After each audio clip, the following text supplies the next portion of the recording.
నమస్తే ఫ్రెండ్స్, నా పేరు సాయికృష్ణ ఆజాద్.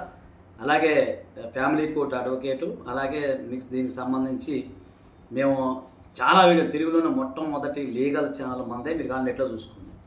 దాదాపు ఇప్పటివరకు మన ఛానల్ 1 కోటి మంది పైగా వీక్షించారు. సో వాళ్ళందరికీ ప్రత్యేక ధన్యవాదాలు. ఈరోజు మన మిత్రుడు కామెంట్ చేశాడు, అన్న భారతదేశంలో ఎన్ని పెళ్ళిళ్ళు చేసుకోవచ్చు?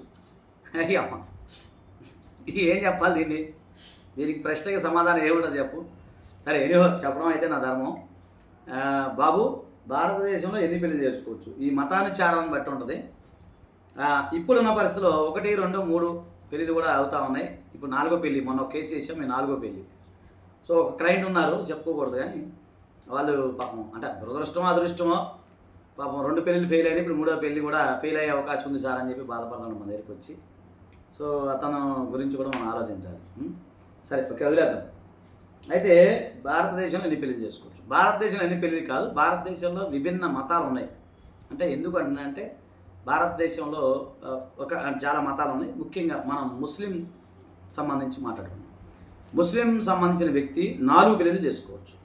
అదేంటంటే డైవర్స్ ఇవ్వకుండా, గుర్తుపెట్టుకోండి, డైవర్స్ ఇవ్వకుండా ఏకకాలంలో 4గురిని హ్యాపీగా పెళ్లి చేసుకోవచ్చు. అదేంటండి అలా అంటున్నారు అంటే దానికి నేనేం చేయలేను, చట్టం అలా ఉంది.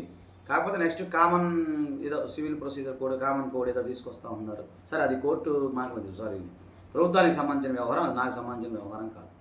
ఇక క్రిస్టియన్స్ అయితే ఒక పెళ్ళే చేసుకోవాలి. అలాగే హిందూస్ కూడా ఒక పెళ్ళి మాత్రమే చేసుకోవాలి. మనం ఏకపత్ని వ్రతులు, ఎందుకంటే భారతదేశం కర్మభూమి కాబట్టి.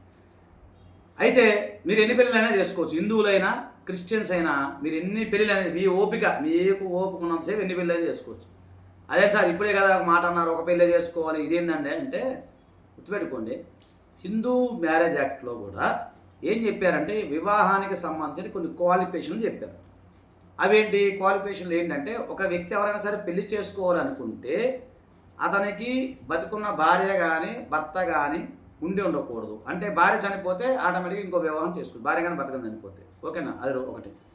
రెండోది, లేదు మీరు కనుక డైవర్స్ తీసుకుంటే, విడాకులు కోర్టు ద్వారా తీసుకుంటే అప్పుడు 2వ పెళ్లి చేసుకోవచ్చు.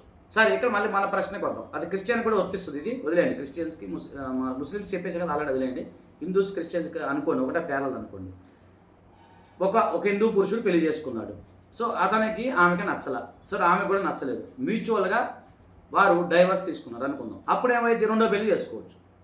సో 2వ పెళ్ళి కూడా నచ్చలేదు, మళ్ళీ డైవర్స్ తీసుకున్నారు, మళ్ళీ 3వ పెళ్లి చేసుకోవచ్చు. 3వ పెళ్లి కూడా నచ్చలేదు, మళ్ళీ డైవర్స్ తీసుకున్నారు, 4వ పెళ్లి కూడా చేసుకోవచ్చు. అంటే మీరు వివాహ వ్యవస్థలో డైవర్స్ పొంది ఉన్నట్లయితే, గుర్తుపెట్టుకోండి, వివాహ వ్యవస్థలో డైవర్స్ పొందుతూ ఉన్నట్లయితే అన్ని పెళ్ళిళ్ళ వరకు చేసుకుంటే వెళ్ళిపోవచ్చు. అదేంటండి మన భారతదేశంలో ఇలా మాట్లాడుతున్నారు ఏంటంటే, ఇప్పుడు ట్రెండ్ అలాగే నడుస్తుంది. ఫస్ట్ మా చిన్నప్పుడు ఎవరైనా డైవర్స్ తీసుకుంటే అమ్మో గొప్ప అనుకునేది. తర్వాత కల్లా డైవర్స్ తీసుకుని 2వ పెళ్లి తీసుకుని పోనీ 2వ పెళ్లి చేసుకుని హ్యాపీగా ఉన్నాడు మనోడు అనుకుంటున్నారు. అది పోయింది. ఇప్పుడు 3వ పెళ్లి చేసుకున్నాడు రా అంటే ఓకే అనుకున్నారు. 3/4 అయింది.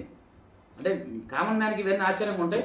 కాకపోతే బ్రాడ్ మైండ్ ఉన్న వాళ్ళకి ఇవన్నీ పెద్ద పట్టించుకోవాల్సిన అవసరం. అంటే భారతదేశంలో పుట్టిన వ్యక్తులు ఎవరైనా సరే ఎన్ని పెళ్ళైనా చేసుకోవచ్చు. ఓకేనా ఫ్రెండ్స్? ఇది కేవలం అవగాహన కోసం చేసే వీడియో. మీకేదన్నా అపాయింట్మెంట్ కావాలంటే మా నెంబర్ 9948090355 నెంబర్కి ఫోన్ చేయండి. థ్యాంక్ యూ, నమస్తే, జై హింద్.